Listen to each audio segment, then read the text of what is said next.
Cinema റിവ്യൂയിലേക്ക് ഏവർക്കും സ്വാഗതം. Action hero Biju. അപ്പോൾ ആക്ഷൻ ഹീറോ ബിജു എന്ന് പറയുന്ന ചിത്രത്തിന്റെ ഒരു റിവ്യൂ ആയിട്ടാണ് ഞാൻ നിങ്ങളുടെ മുമ്പിൽ നിൽക്കുന്നത്. ഒറ്റ വാക്കിൽ തന്നെ ഞാൻ ഇതിന്റെ റിവ്യൂ പറയാം. A realistic police story. വളരെ യാഥാർത്ഥ്യത്തോടു കൂടി ഉള്ള ഒരു പോലീസ് സ്റ്റോറിയാണ് ഈ ചിത്രം. അതായത് സാധാരണ നമ്മൾ കണ്ടുവരാറുള്ള പോലീസ് ചിത്രങ്ങളെല്ലാം കുറച്ച് അമാനുഷികമായ പോലീസ് കഥാപാത്രങ്ങളായിരിക്കും പൊതുവെ. പക്ഷെ അതിൽ നിന്ന് കുറെ വ്യത്യസ്തമായ ഒരു പോലീസ് ചിത്രം എന്ന് തന്നെ ഈ ചിത്രത്തെക്കുറിച്ച് പറയാം. 80% റിയലിസ്റ്റിക് ആയിട്ടാണ് ഈ ചിത്രം എടുത്തിരിക്കുന്നത്. ഇത് സംവിധാനം ചെയ്തിരിക്കുന്നത് നമുക്കറിയാം അപ്രിത് ഷൈൻ എന്ന് പറയുന്ന മിടുക്കനായ ഒരു സംവിധായകനാണ്. അദ്ദേഹത്തിന്റെ കഴിവ് തെളിയിച്ചതാണ്. 1983 എന്ന് പറയുന്ന ഒരു മനോഹര ചിത്രം ഒരുക്കിയ വ്യക്തിയാണ് അദ്ദേഹം നിവിൻ പോളിയുമായിട്ട് രണ്ടാമത് ചെയ്തിരിക്കുന്ന ചിത്രമാണ് ആക്ഷൻ ഹീറോ ബിജു. അപ്പോൾ ഇതിന്റെ ടൈറ്റിൽ ക്യാരക്ടർ ബിജു പൗലോസ് എന്ന് പറയുന്ന പോലീസ് ഓഫീസറാണ്. അത് ചെയ്തിരിക്കുന്നത് നിവിൻ പോളിയാണ്. നിവിൻ പോളി നാച്ചുറൽ ആക്ടറാണെന്ന് ഒരു വട്ടം കൂടി തെളിയിച്ചിരിക്കുകയാണ്. വളരെ റിയലിസ്റ്റിക് ആയിട്ട് നാച്ചുറലായിട്ടുമാണ് അദ്ദേഹം അഭിനയിച്ചിരിക്കുന്നത്.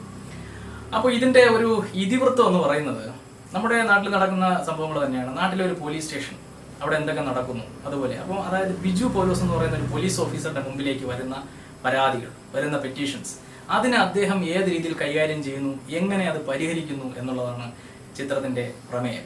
അപ്പോൾ പല പരാതികൾ അദ്ദേഹത്തിന്റെ മുമ്പിൽ വരുന്നുണ്ട്. ഇപ്പോൾ ഫോർ എക്സാമ്പിൾ, ഒരു സ്ഥാപനത്തിൽ ഒരു പെൺകുട്ടി ജോലി ചെയ്യുന്നു, അവർക്ക് സ്ഥാപനം ശമ്പളം കൊടുക്കുന്നില്ല. അപ്പോൾ അതിന്റെ പരാതി വരുന്നു. അതെങ്ങനെ പെൺകുട്ടിക്ക് അദ്ദേഹം അവരുടെ കയ്യിൽ ശമ്പളം വാങ്ങിച്ചു കൊടുക്കുന്നു. പിന്നെ നാട്ടിലെ മദ്യപാനികളായ കുടിയന്മാരെ എങ്ങനെ നിലയ്ക്ക് നിർത്തുന്നു. അതൊക്കെ വളരെ നമ്മുടെ ഈ കാമുകന്റെ കൂടെ ഭാര്യ വിളിച്ചോടി പോകുമ്പോൾ ഒരാളിനുണ്ടാകുന്ന ബുദ്ധിമുട്ട്, അവർ പോലീസ് സ്റ്റേഷനിൽ കംപ്ലൈന്റ് ആയിട്ട് വരുന്നു.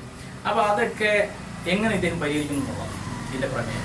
ഇതിന് പ്രത്യേകിച്ച് ഒരു സ്റ്റോറി ലൈൻ ഈ പടത്തിലില്ല എന്നുള്ളതും വേറൊരു പ്രത്യേകതയാണ്. അപ്പോൾ ഇനി ഇതിന്റെ പോസിറ്റീവ്സ് ആൻഡ് നെഗറ്റീവ്സ് വേയിലേക്ക് നമ്മൾ വരികയാണെങ്കിൽ, ഇതിന്റെ പോസിറ്റീവ്സ് എന്ന് പറയുന്നത് ഫസ്റ്റ് റിയലിസ്റ്റിക് മൂവി. കാരണം സംഭവങ്ങളൊക്കെ യാഥാർത്ഥ്യമാണ്. നമ്മുടെ നാട്ടിൽ നടക്കുന്ന ഒത്തിരി സംഭവങ്ങൾ ഉൾക്കൊള്ളിച്ചിട്ടുണ്ട്.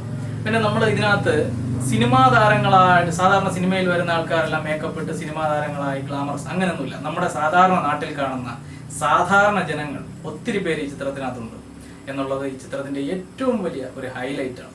അപ്പം നമ്മൾ ചുറ്റിലും കാണുന്ന, നമ്മൾ സ്ഥിരം കാണുന്ന സാധാരണക്കാരായ വ്യക്തികൾ, അവരുടെ സംഭാഷണങ്ങൾ, അവരുടെ ആ ഒരു മാനറിസങ്ങൾ, അവരുടെ രൂപം, അവരുടെ ഡ്രസ്സിങ്, അതൊക്കെ നമുക്ക് ഈ പടത്തിലൂടെ നമുക്ക് കണ്ട് ആസ്വദിക്കാൻ കഴിയുന്നു. ഇദ്ദേഹം നമ്മുടെ വീടിന്റെ അപ്പുറത്തുള്ള ആളല്ലേ, ഈ സ്ത്രീയെ നമ്മൾ അറിയുമല്ലോ, അങ്ങനെ നമുക്ക് തോന്നും. അത്രയും റിയലിസ്റ്റിക് ആണ് ചിത്രം മുന്നോട്ട് പോകുന്നത്. നിവിൻ പോളിയുടെ ഒരു ടാലന്റ് മനസ്സിലാക്കാനുള്ള ഒരു രംഗം എന്ന് പറയുന്നത്, ഇപ്പോൾ ഞാൻ നേരത്തെ പറഞ്ഞു, ഒരു പെൺകുട്ടിയെ ചീറ്റ് ചെയ്യുന്നു പണം കൊടുക്കാതെ. അപ്പോൾ ഇദ്ദേഹം എന്ത് ചെയ്യുന്നു? ഇദ്ദേഹം ആദ്യം അവരോട് മര്യാദയ്ക്ക് ആവശ്യപ്പെടുന്നു, നിങ്ങൾ പണം സെറ്റിൽ ചെയ്യൂ, ഈ പ്രശ്നം പരിഹരിക്കാം. പക്ഷെ അവർ തയ്യാറാവുന്നില്ല. ഉടനെ ഇദ്ദേഹം പ്ലേറ്റ് മാറ്റുന്നു. പെട്ടെന്ന് ഇദ്ദേഹത്തിന്റെ ഫേസ് അങ്ങ് മാറുന്നു. ഇദ്ദേഹം ശരിക്കും പോലീസുകാരനായി മാറുന്നു. അദ്ദേഹം പറയുന്നു, എത്രയും പെട്ടെന്ന് നിന്റെ കമ്പനിയുടെ ഡോക്യുമെന്റ്സ് ഇവിടെ കൊണ്ടുപോവാ എന്ന് പറഞ്ഞ് അവരെ ഭീഷണിപ്പെടുത്തുകയാണ്. പെട്ടെന്ന് അവർ അയ്യോ ഞങ്ങൾ എങ്ങനെയെങ്കിലും ശമ്പളം കൊടുത്തോളാം എന്നൊക്കെ പറഞ്ഞ് വേവലാതിപ്പെടുന്ന സീൻസ്, അതൊക്കെ വളരെ നിവിൻ പോളി നല്ല സൂപ്പറായിട്ട് ചെയ്തിട്ടുണ്ട്. Hats off mister Nivin Pauly, നന്നായിട്ട് ചെയ്തിരിക്കുകയാണ്. പിന്നെ ഇതിനകത്ത് നായികയ്ക്കൊന്നും വലിയ ഇമ്പോർട്ടൻസ് ഒന്നും എനിക്ക് കണ്ടെത്താൻ സാധിച്ചില്ല.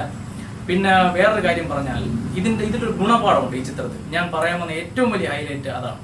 കാരണം നമ്മുടെ നാട്ടിലെ ഒരു SI വിചാരിച്ചാൽ, ഇപ്പൊ ഇതിൽ നിവിൻ പോളി ചെയ്ത പോലെ വേണമെങ്കിൽ ഒരു SI വിചാരിച്ചാൽ ചെയ്യാൻ സാധിക്കും. ഒരു മാതൃകാ കഥാപാത്രമാണ് ഇതിലെ നിവിൻ പോളി എന്ന് ഞാൻ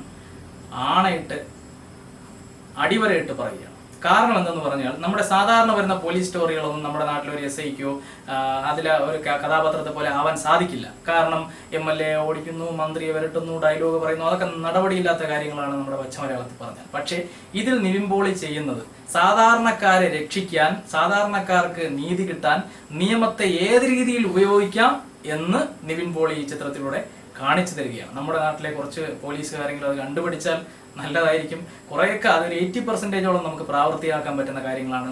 കഞ്ചാവിന് അടിമാവുന്ന കുട്ടികൾ, അവരെ അഡിക്റ്റ് ആക്കുന്ന ആൾക്കാരെ നേരിടുന്ന രീതി.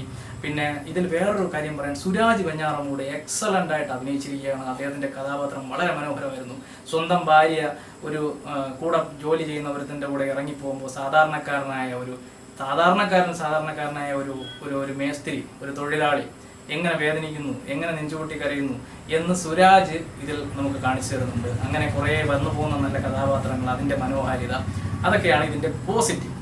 നെഗറ്റീവ് എന്ന് പറയുന്നത് ക്ലൈമാക്സ് ഇത് ചിത്രം ഒരു വെറും സിനിമാറ്റിക് ആക്കാൻ ട്രൈ ചെയ്തിരിക്കുന്നു.